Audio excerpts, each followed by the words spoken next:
दिव्य दृष्टि मिलेगी ना, जिसको दिव्य दृष्टि मिलेगी ना, सब कुछ दिखेगा भैया। इसलिए मैं तो, आप बोलते हो ना, इसलिए मैं तो भुगत भोगी हूँ। मैंने सब कुछ देखा है, सब कुछ भुगता है। मैं तो टेबलों के नीचे छुप जाती थी भैया, क्यों कुंडली जानती नहीं थी कुंडली होती क्या है। आ गई तो जैसे, और आज मैं अद्वैत वेद में जाती हूँ भैया, अद्वैत वेद में ज्ञान नहीं है, इसलिए मैं ज्ञान सुनने ले जाती हूँ। लेकिन वहां भी बोलते हैं, मैं कोई क्वेश्चन पूछती हूँ तो इतने में बोलते हैं कि आप अनुभव मत बताना। अरे तो मैं तो खुद ज्ञान सुनने के लिए आ रही, तो कोई क्वेश्चन उठता है तो क्वेश्चन पूछती हूँ वहां पे कि कोई बता दे, मेरे को भी समझ में आए ना।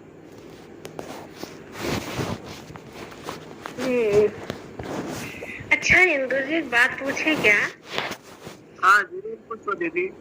इंदु जी, क्या आपको भी जो है जब कभी ऐसा लगता था कि अब आप जिंदा नहीं रहेंगी, मतलब आपका शरीर छूट जाएगा, ऐसा कुछ आभास होता था क्या आपको?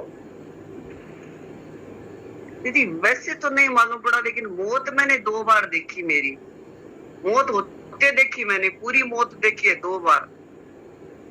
मतलब ऐसा क्या लगता था कि ये जीवन अधिक दिनों का नहीं है, ऐसा कुछ फीलिंग आती थी आपको? ऐसा नहीं आया कभी, क्योंकि मैं तो संकल्प पे चल रही हूँ ना। मैं तो सबको बोलती हूँ एक संकल्प लेके चलो।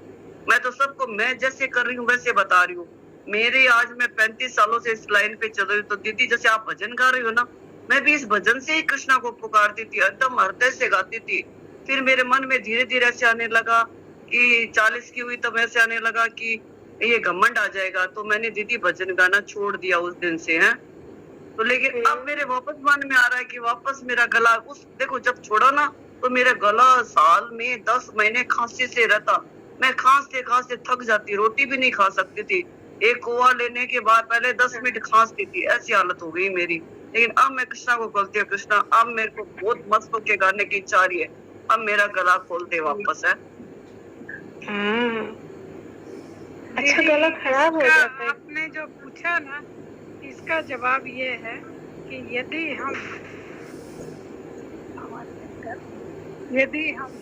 अपने शरीर को, माने स्थूल और सूक्ष्म जो है ना, दोनों को अलग अलग पूरी तरह अनुभव करने लगते हैं, तो फिर हमारा जो फिजिकल बॉडी है उसका लाइफ कम हो जाता है धीरे धीरे। यदि पूरी तरह हम अनअटैच होके स्थूल शरीर से अलग ही अपने आप को अनुभव करते रहने लग जाते हैं ना, तो धीरे धीरे वो बॉन्डिंग खत्म हो जाती है, वो अटैचमेंट खत्म हो जाता है, तो फिर शरीर की आयु भी खत्म हो जाती है धीरे धीरे। और जब तक यदि हम किसी एक धारा में रोके रखते हैं अपने आप को, जब स्थूल और सूक्ष्म की बॉन्डिंग जब तक एक साथ रहती है, मतलब मैं तत्व की जो अपना चैतन्य है वो स्थूल मन बुद्धि चित्त से तो जुड़ा ही हुआ है ना, एक तरह से है तो नहीं, दोनों जुड़े हुए नहीं है, पर वो मतलब जो चैतन्य है वो रूप धर लेता है स्थूल का, मन का, चित्त का, बुद्धि का, उससे अटैच रहता है। तो हम पूरी तरह यदि अलग अपने आप को फील करने लगते हैं, तो फिर हमारा लाइफ का स्पेन कम, स्थूल शरीर की लाइफ का स्पेन कम हो जाता है। चेतना का तो कोई बात ही नहीं है, ये चीज निकल सकना होगा। इसलिए तो बोल रही, संकल्प लेके चलो कि परमात्मा मैं तुम्हारा काम करने के लिए दुनिया में आई हूँ, तुम्हारा काम करके ही जाऊंगी। एक कोई जिंदगी में कि मैं उसको पाए बिना, उससे विलीन हुए बिना मैं जाऊंगी नहीं। मेरा ये संकल्प था, उसको जानना, उसको पहचानना और उसी में विलीन होना, ये संकल्प था मेरा। ये उसी को लेके आगे बढ़ रही हूँ। तो 2 बार मेरी मौत भी आई, मैंने पूरी मौत भी देखी, लेकिन मौत में भी वो दृष्टा आके मेरे को अवेयरनेस दे दिया, मौत दिखाई। मैं बोले नहीं, अभी नहीं जाना चाहती मैं, अभी तो मैं तेरे को पाए बिना जाऊंगी नहीं, और मैं शरीर में आ जाती। ये भी होता है। तो इसलिए सबको एक संकल्प लेके चलना चाहिए। यदि कोई लोग बोलते हैं ना कि हम लोग अपने शरीर को बॉडी से बाहर जाते हुए देखते हैं, यदि रोजाना बार बार निकलते देखते रहोगे ना, तो इस शरीर, स्थूल शरीर और सूक्ष्म शरीर ढीले हो जाएंगे, फिर ये जल्दी छोड़ देंगे।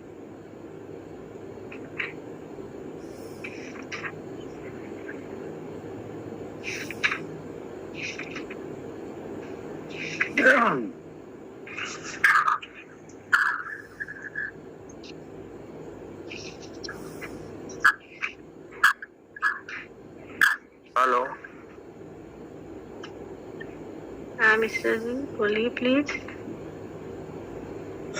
दीदी मैं ये कह रहा था, मैं बहुत शब्दों में कुछ कह नहीं पा रहा हूँ।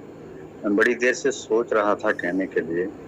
जो अभी एक दीदी बोल रही थी कि कृष्णा के ऊपर वो करो, तो मुझे ऐसा लगता है कि वो एक दीदी और पहले बोल रही थी कि मेरे शरीर का ही विस्तार होता है। मैं देखती हूँ कि मेरा ही शरीर पूरा है, पूरा ब्रह्मांड ही मेरा शरीर है। तो वो किस तरीके से संकल्प करेंगी जब वो अपने आप को ही पूरा देख रही हैं? मतलब अपने के अलावा कुछ देख नहीं रही हैं, तो वो किसका संकल्प लेंगी? वो तो ये पहले का संकल्प है, ये पहले का है, अभी का नहीं बोल रही, पहले से अपना। ये तो अद्वैत मतलब अद्वैत में है वो, उनका ही विस्तार पूरा है। ये अब हो रहा है उनका, अब लेकिन उनका अब हो रहा है। जैसे अब उन्होंने देख रही है तो वो स्थिति अब वो पहुंच रही है, आपको वो स्थिति पे पहुंच रही है, बहुत अच्छी स्थिति है वो। और क्या सब वही तो विस्तार है। अच्छा, उसी का तो विस्तार है। और इसमें से एक चीज और भी दिक्कत हो रही है कि कौन सा ब्रह्म, कौन सा इष्ट, ये तो मेरा ही पूरा विस्तार है।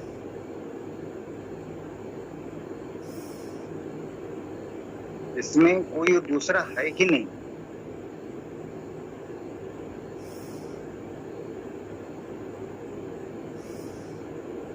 अब किसको माने? वहां पे तो कुछ है ही नहीं है।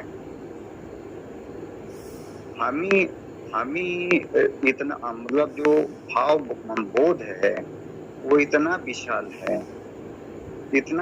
है कि उसके अलावा कुछ दिखाई नहीं देता है।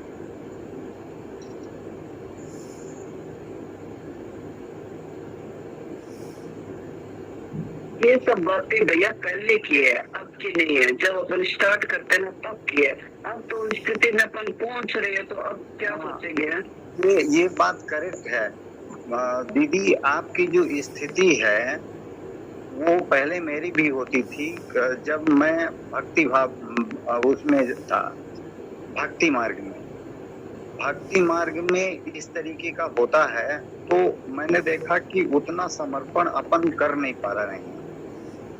फिर जब हमने ये इनका ज्ञान सुना रतीश भैया का, तो मुझे इनका बेहतर लगा ये वाला। तो उसमें क्या है कि उसमें अद्वैत हो ही नहीं पाता है। भक्ति मार्ग में अद्वैत हो ही नहीं पाता है, इसलिए कि इतना समर्पण में जा ही नहीं पाते हैं आदमी, उतना समर्पण हो ही नहीं पा रहा। और इसमें जब अपना ही विस्तार है, अपना ही सब कुछ है, कहते हैं हम ही सिर्फ पूरा ब्रह्मांड वो हो रहा है। भैया इसमें ये है, आपको जो चीज अच्छी लगती है ना उसको अपनाइए। आपका मन जो मांगता है ना उसको अपनाइए। जिसमें आप पूरी तरह 100% दे सकते हो, उस लाइन को पकड़ना चाहिए हमेशा। दूसरे के दिखाए वाली लाइन पे नहीं जाना कभी भी।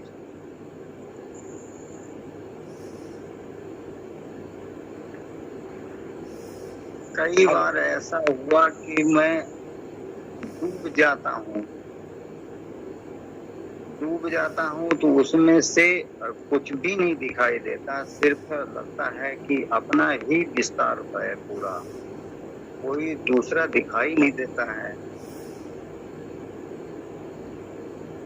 तो भैया और क्या चाहिए? वही तो है, और क्या है? वही तो चाहिए, और क्या चाहिएगा फिर आपको? है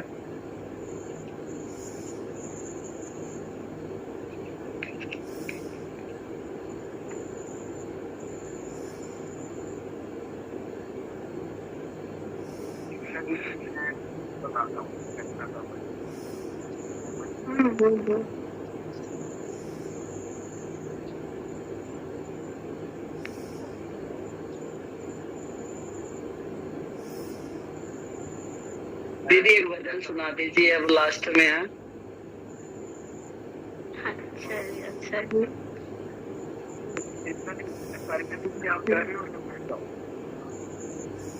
अच्छा पहले मेरा सुन लो फिर तुम गा देना, क्योंकि मेरे सामने आया है, मुझे बहुत मजा आता है इसको गाने में, है ना, कबीरदास जी का ही है।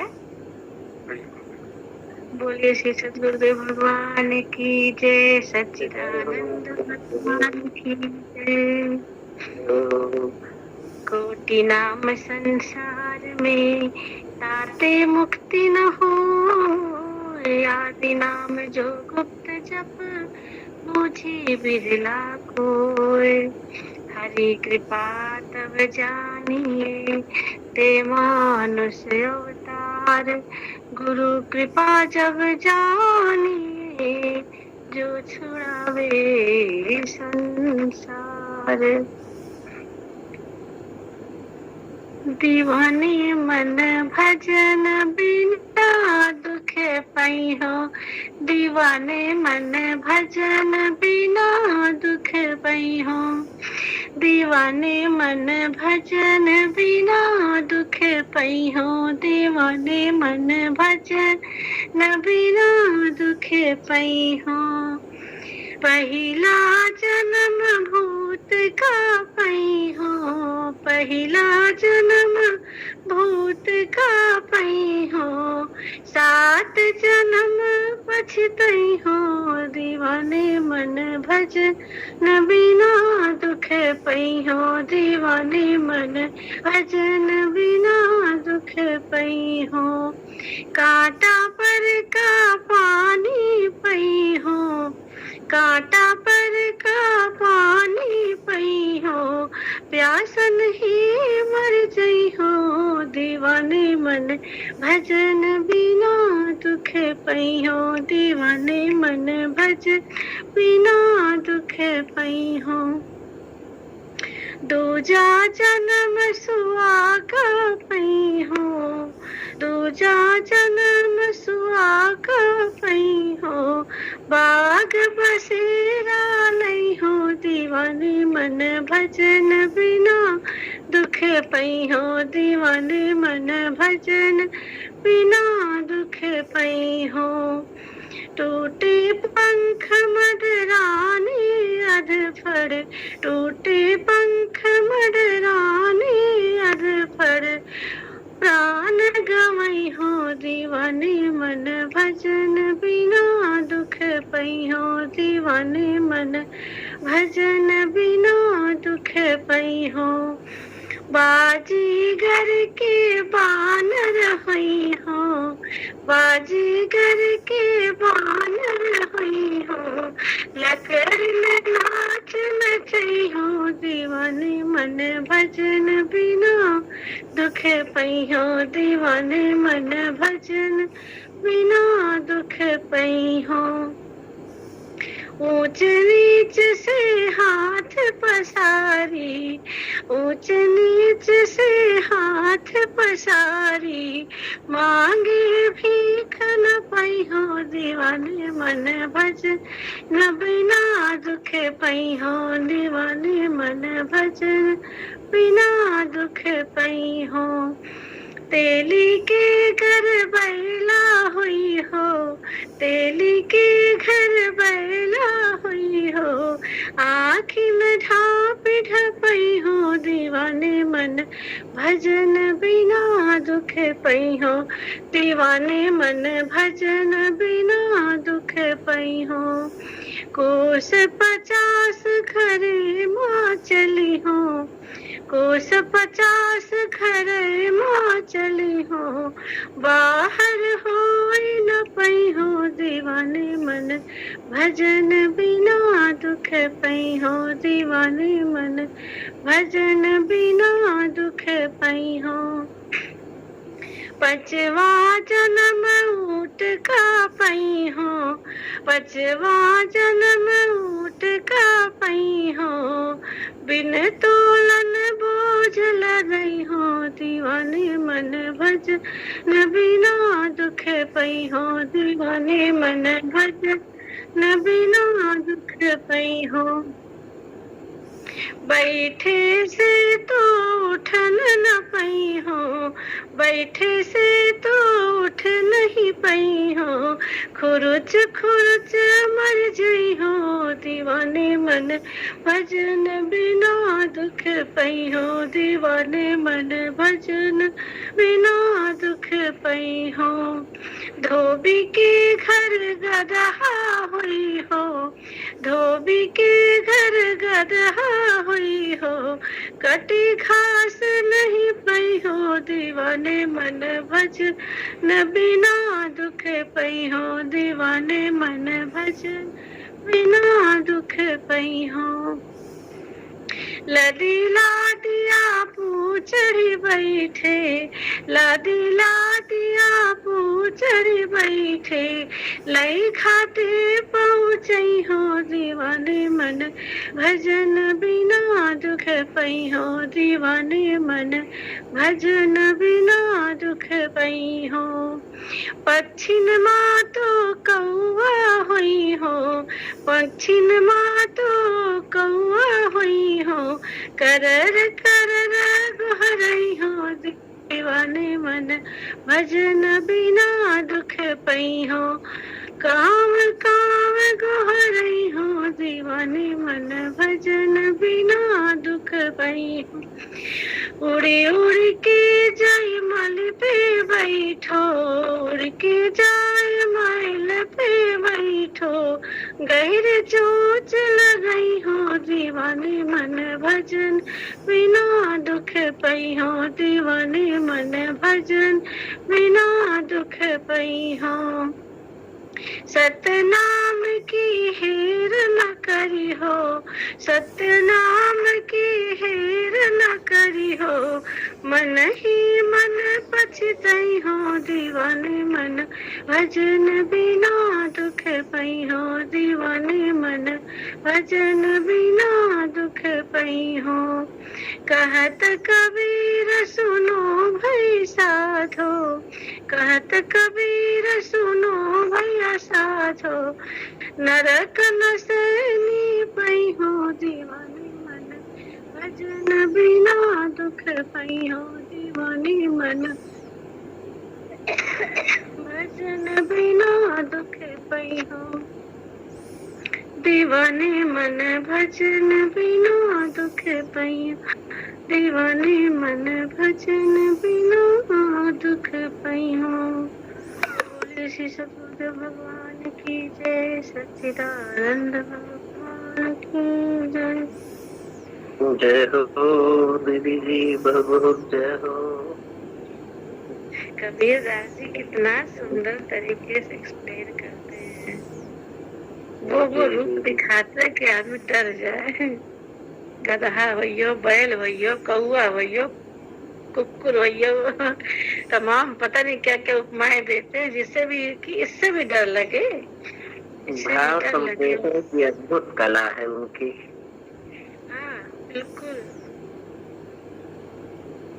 एक बात तो पक्की है कि जिस तरीके से कबीर दास जी ने आत्मज्ञान को अनुभव किया और व्यक्त किया है, वो अपने आप में बहुत ही यूनिक है, बहुत यूनिक है। वैसा किसी ने नहीं किया है, वैसा कोई कर नहीं पाया। सूरदास जी भी किया है, मीराबाई भी, सभी लोग किए हैं, लेकिन वैसा जो एक अद्वैत ज्ञान जो है वो तो कबीर दास जी ने ही व्यक्त किया है, दूसरा कोई नहीं कर सकता। दीदी जी वो गुरु रूप में ही अवतरित हुए थे, ये हाँ बिल्कुल सच में। और लोग साधना करके यहाँ सिद्ध हुए हैं, लेकिन वो गुरु रूप में ही आए थे। बिल्कुल सत्य है, सही है, क्योंकि उनका तो कुछ पता ही नहीं था कब आए, कहाँ से पैदा हुए, कब क्या हुआ, मरने का भी पता नहीं चला था ना उनके। जी तो वो अपने आप में बहुत अद्भुत थे। अद्भुत थे।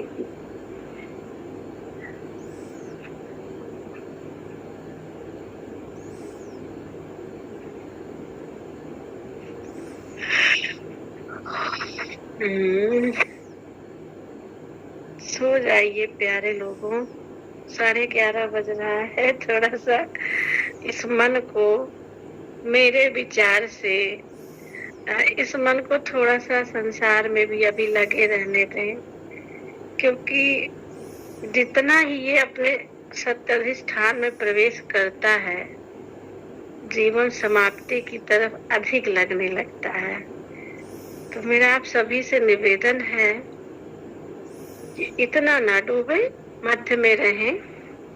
भगवान बुद्ध ने भी बीच में ही रहने को कहा है, मध्य में रहने को कहा है। बैलेंस बना के, है ना, न डूबना है और न बाहर ही रहना है, बीच में ही रह गया। हाँ, क्योंकि दोनों तरफ प्रॉब्लम दिख रही है मुझे, दोनों ही तरफ समस्या है नंदलाल जी। जी जी जी जी। एक तरफ मिलने की चाहत, एक तरफ खुद को जानने की तरफ है, एक तरफ जानने के बाद मिटना सा लग रहा है कि अब नहीं रहेंगे, मिटना हो गया। मतलब अभी जो ये कैसे आप लोगों को बताऊं कि ऐसे लग रहा है कि कुछ सही नहीं लगता, सच बता रहे आप लोगों से। हाँ, संसार में जो संबंध है, संबंध हमारे संबंधी लोग तो प्रभावित होते हैं उससे ना। हाँ, संबंधी तो प्रभावित होंगे, स्वयं भी प्रभाव पड़ता है उस चीज का। और हम सहज भाव में फिर जीवन नहीं जी सकते हैं। जी दीदी जब ज्यादा हो जाता है ना तो मैं फिर धीरे हो जाती हूँ, धीरे। तो इसलिए अब थोड़ा स्लो चलिए, स्लो चलिए, स्लो चलिए। फिर मैं थोड़े दिन दुनिया में आ जाती हूँ, पिक्चर देखती हूँ, कुछ देखती हूँ, थोड़ा सा चेंज कर लेती हूँ, फिर वापस लाइन पे चलती हूँ। आचार्य जी ने भी यही कहा कि जो है आप विषयों में थोड़ा ध्यान दे दीजिए, जिससे कि आपकी जो चेतना है थोड़ा सा नीचे आ जाए, क्योंकि जो है उस समय में तो यही लगता है। तो ये ठीक नहीं है, दोनों ही स्थितियां एकदम सही नहीं है। एकदम से हम ना मिल पाते हैं प्रभु का या फिर अपने आत्मा से, तो भी तड़प बनी हुई है। हैरानी हो रही मुझे अब जाके कि उस समय बड़ी बेचैनी थी, अब साले को मिल चुके हैं हम तो हमको अलग बेचैनी घेरे है। अब लग रहा है घाटा दोनों तरफ है दीदी, घाटा दोनों तरफ अपना ही है। तो दीदी घाटा तो अपनी तरफ है, दोनों तरफ अपना का ही है, दूसरे का नहीं, अपना ही है। अपना ही है, लेकिन आकाश से पहुंचने के बाद धरती की तरफ रहने का इच्छा करो। धरती ज्यादा खूबसूरत है ना। हाँ, इसलिए कह रहे बीच में रहिए, प्रेम मड़ैया छाइए। कबीर दास जी ने भी कहा है कि जो है धरती और आकाश के आधार में प्रेम मड़ैया छाए, है ना, प्रेम बना के रखे, पर दोनों में सामंजस्य और संतुलन बना रहे, तभी हमारे सेहत के लिए ठीक है। नहीं तो प्यारे बड़े आकर्षण युक्त है, खींच लेंगे चट्ट से। नहीं देंगे।